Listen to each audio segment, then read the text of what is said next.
Bersyukur itu bisa membuat hati kita itu bahagia. Jadi pemikiran kita akan jernih, dari kita bisa melihat semuanya itu dari segi positif, semuanya jadi berjalan lancar.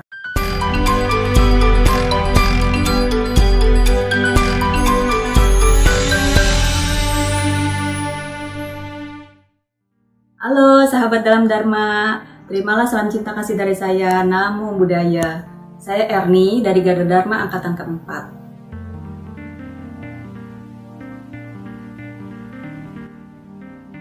Buat saya bersyukur itu berarti bahagia. Saya bersyukur berarti saya bahagia. Saya tidak bersyukur berarti saya tidak bahagia. Kenapa? Karena dengan bersyukur hati kita akan bahagia. Dengan hati yang bahagia kita bisa menerima semua kondisi, baik kondisi yang jelek maupun kondisi yang bagus. Dengan bisa menerima semua kondisi, semua akan berjalan lancar. Kondisi yang jelek kita bisa menerima dan melihat semuanya itu dari segi positifnya. Jadi kita juga bisa bersyukur, apalagi kalau kondisinya sudah bagus ya, kita pasti akan bisa bersyukur dengan gampang. Ujung-ujungnya balik lagi, kalau saya bahagia, ya berarti saya bersyukur. Nah, kalau saya bersyukur, berarti saya berbahagia.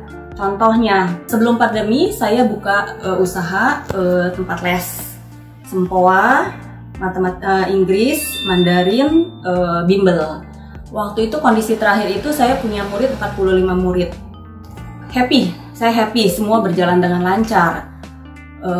Malah ada beberapa murid yang nempel ke saya, meskipun saya merasa saya orangnya nggak luwes ya, kurang luwes dalam mengajar, dalam bersikap, tapi ada beberapa murid yang bisa belajar kalau saya ngajar, kalau misalnya guru lain yang mengajar gitu. Jadi beberapa murid itu tantrum ya, jadi akhirnya saya merasa happy gitu sebagai pebisnis yang disukain anak-anak, sampai saya akhirnya mau punya sekolah TK. Tapi masalah waktu itu saya punya guru menurut saya kurang kualitas ya. Di situ saya awalnya merasa aduh, guru saya nggak berkualitas gitu. Kayaknya saya merasa kesel gitu menjalaninya ya. Akhirnya suatu hari itu tiba-tiba ada teman saya nawarin kerjaan. Akhirnya saya bimbang di situ, dilema buat saya terima atau enggak gitu. Saya lagi happy-happynya jadi pemilik Sempoa ya, pemilik bimbel gitu. Tapi juga saya dilema dengan kualitas guru ya. Nah, akhirnya saya pertimbangin juga, nggak enak juga kalau orang tua udah menitipkan anaknya ke saya, udah percaya sama saya, tapi diajar dengan guru yang kualitasnya menurut saya kurang gitu ya. Jadi saya merasa udah, saya mendingan ambil tawaran kerja dari teman saya. Akhirnya di November saya kerja dan di Desember itu saya tutup ya. Waktu itu saya merasa kurang beruntung gitu, kurang bersyukur waktu itu. Tapi seiring berjalannya waktu, saya merasa itu pilihan saya terbaik gitu. Apalagi kita tahu ya di bulan Maret itu ternyata pandemi. Nah, coba kalau waktu itu saya kekeh bertahan gitu untuk terus buka bimbel gitu, nggak mengikuti apa rasa syukur yang saya dapat waktu itu ya, dapat tawaran kerja. Ya akhirnya kan saya juga bakal kehilangan murid tetap gitu kan dengan pandemi itu. Jadi ya saya juga bersyukur lah karena saya mengambil keputusan yang tepat gitu.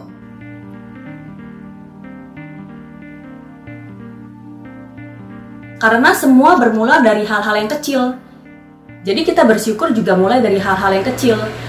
Karena bersyukur itu bisa menghasilkan energi positif yang dapat memberi semangat dan dorongan dalam diri kita. Jadi dapat menjadikan kita semua makin bisa menerima setiap peristiwa yang ada.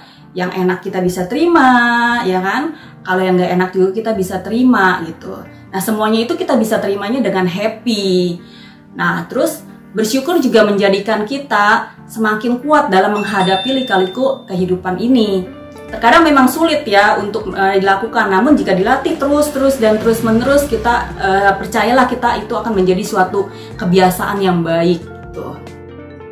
Nah, sekarang contohnya kondisi lagi begini ya, dimana kita semua harus stay at home, WFH, SFH, PSBB, semua itu kan mengharuskan kita semua diam di dalam rumah. Tapi kan kondisi itu nggak freeze, nggak diam, semua bergerak, semua life must go on ya. Terus apa kita diam aja merenungi kenapa harus begini, kenapa harus ada pandemi? Coba kalau nggak ada pandemi pasti begini. Nah, coba kalau dulu begini, pasti begitu gitu. Semua kita akan terus berpikir. Padahal kita juga nggak tahu gitu. Apakah begini dan begitu yang ada di pikiran kita itu benar-benar akan terjadi kalau nggak ada pandemi? Kita nggak ada yang tahu kan?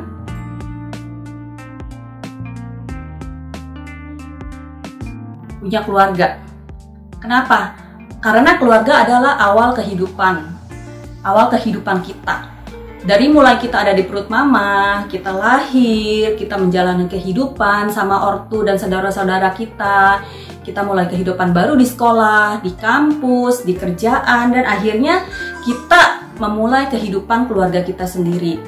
Kehidupan keluarga yang kita bentuk sendiri. Semua itu kan satu perjalanan yang penuh dengan up and down ya, nggak akan berjalan mulus. Semua pasti ada turun naiknya, ada senangnya, ada sedihnya gitu kan. Pasti semua orang mengalami kehidupan itu. Nggak akan ada satu orang pun yang luput dari up and down kehidupan. Nah, dari awal sampai akhir itu peran keluarga yang paling banyak. Jadi kita patut bersyukur karena kita punya keluarga. Terus bagaimana buat orang-orang yang keluarganya misalnya udah meninggal? Ya orang yang terdekat. Keluarga sekarang kita ya orang yang terdekat di kita gitu. Terus bagaimana dengan anak yatim piatu? Ya udah, keluarganya sekarang itu ya keluarga yang ada di rumah yatim piatu itu. Itulah kehidupan kita. Terus bagaimana yang memilih untuk hidup sendiri gitu, nggak mau berkeluarga? Ya udah, pasti mereka punya teman kan. Nah, teman itulah kehidupan kita. Teman itulah keluarga kita. Nah, kalau saya pribadi, saya merasa saya beruntung banget saya punya orang tua dan saudara-saudara yang selalu support saya, terutama my sister Evi. Saya juga bersyukur punya teman-teman di grup Pujamita dan di grup Garda Dharma yang selalu baik dan perhatian sama saya. Jadi kita bersyukur aja. Dengan bersyukur pasti segalanya jadi lebih indah. Yakinlah itu.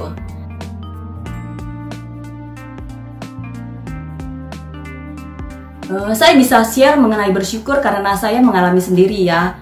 Dulu saya pernah merasa saya kok baik, saya maksudnya nggak pernah jahatin orang, tapi kok orang ada yang jahatin saya. Jadi begini, beberapa tahun yang lalu, waktu itu tiba-tiba saya dapat WA dari teman. Teman itu tanya, kegiatan lu sekarang apa? Nah kebetulan waktu itu saya lagi mau mulai bisnis gitu, saya mau coba bisnis ya. Saya berpikir nggak bisa saya jadi karyawan terus gitu, saya harus mulai peluang baru gitu. Akhirnya saya mikir ya udah saya mau bisnis.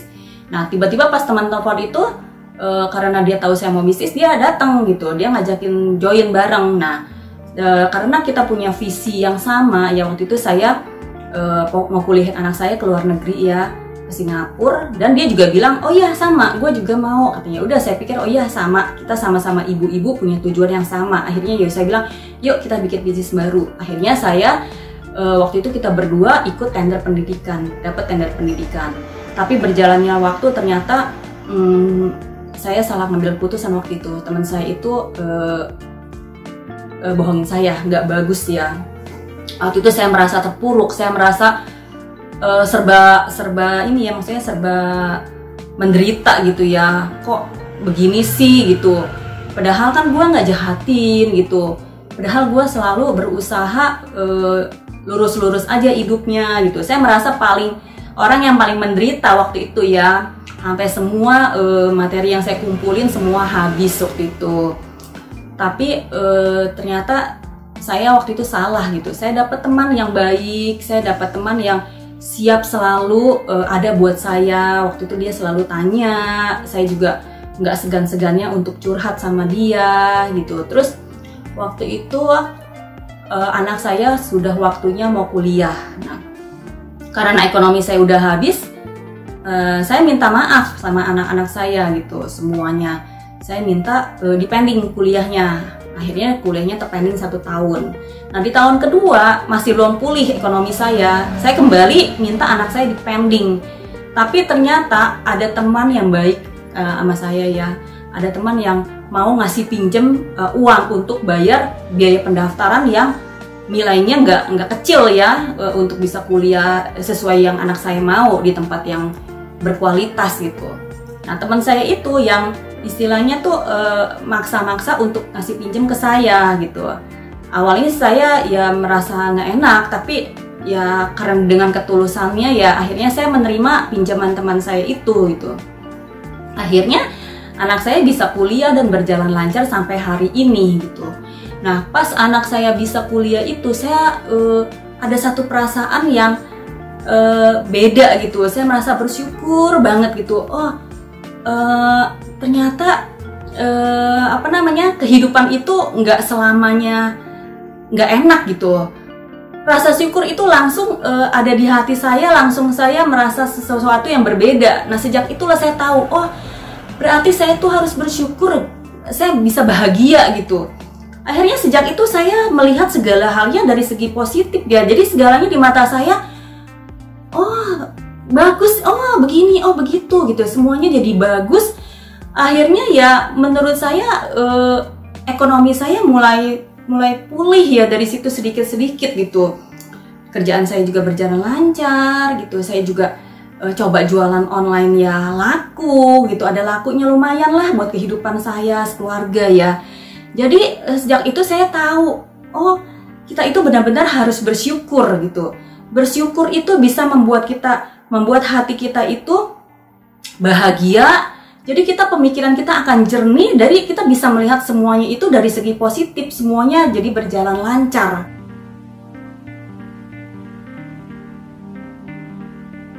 Mensyukuri segala hal yang ada di kehidupan kita saat ini. Ketika seseorang mampu bersyukur, mampu melihat hal positif, maka ia akan bahagia dan akan mampu untuk melihat segala-galanya. Jadi ada negatif, dirubah langsung jadi positif. Ya semuanya itu ya perlu latihan ya. Jadi kita akan selalu menghadapi suatu kenyataan atau suatu peristiwa itu dengan kebahagiaan apapun yang kita alami kondisinya. Sebaliknya, kalau kita berpikiran negatif, kita akan selalu merasakan penderitaan gitu. Kita tinggal pilih aja.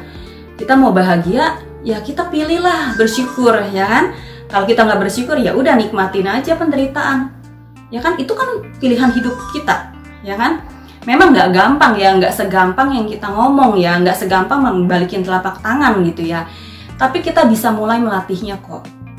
Beneran, serius. Misalnya, kalau kita lebih suka tertulis, ya udah kita tulis aja apa yang kita rasa kita bersyukur hari ini. Kita tulis aja, mau di handphone, mau di kertas, ya terserah mau di mana, enaknya kita aja gitu. Atau kalau kita lebih suka ngomong, ya udah ungkapin aja ke teman, ke saudara, atau ya ngomong aja sendiri gitu. Atau kalau memang lebih baik, lebih enak gitu ya, bisa juga bangun tidur pada saat fresh ya, kita belum mikirin apa-apa, kita langsung ngucapin syukur gitu. Sebelum kita memulai kehidupan ya sehari-hari kita ya, kita bersyukur dulu gitu. Atau bisa juga sebelum kita tidur ya, ya udah kita bersyukur apa atas peristiwa baik maupun peristiwa buruk yang hari ini kita alamin gitu. Nah semuanya itu ya pasti kalau kita latih terus dan terus semuanya itu akan bisa jadi kebiasaan ya, kebiasaan yang positif gitu.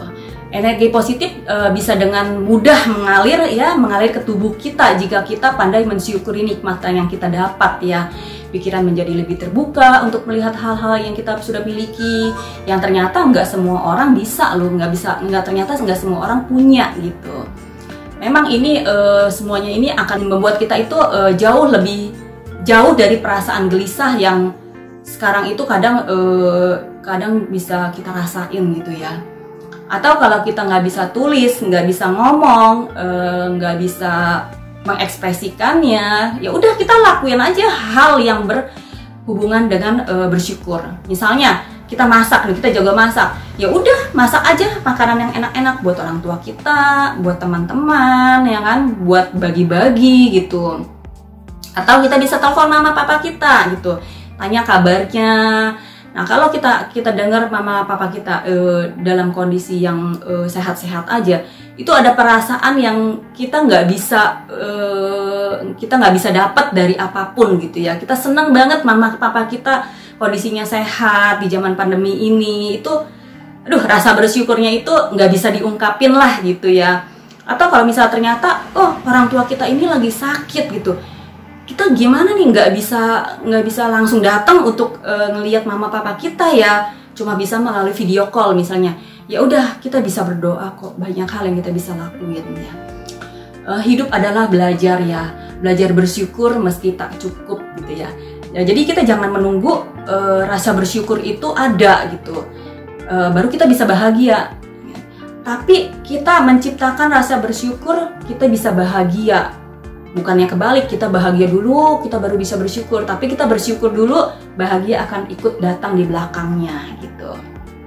Jadi nggak ada penderitaan itu yang abadi. Yang ada itu rasa syukur yang sering kita lupakan. Ya, jadi mari teman-teman kita bersyukur atas apa yang kita udah dapat selama ini, hari ini gitu ya. Jadi semoga semua makhluk hidup berbahagia, semoga Anda semua sehat, sukses. Sampai di sini dulu ya sharing saya hari ini. Kita nanti ketemu lagi pada kesempatan yang akan datang. Terima kasih. Terimalah salam dalam Dharma, Namo Buddhaya.